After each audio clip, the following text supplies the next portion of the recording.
Pengantin baru di Bogor kabur dari suami, sempat kirim WhatsApp ke teman prianya.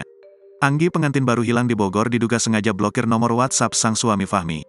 Bukan cuma suaminya, Anggi juga memblokir nomor WhatsApp anggota keluarganya yang lain. Sehingga sesaat setelah tak kunjung pulang ke rumah, Fahmi sudah tak bisa lagi menghubungi sang istri. Rupanya sekitar 2,5 jam menghilang, Anggi justru menghubungi teman prianya.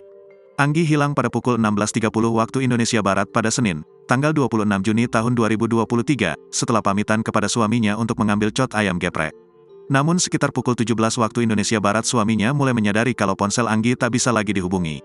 Rupanya sekitar pukul 19 waktu Indonesia Barat, Anggi justru mengirim pesan kepada teman prianya. Saat itu teman pria Anggi ini tak menaruh rasa curiga apapun terhadap chat tersebut.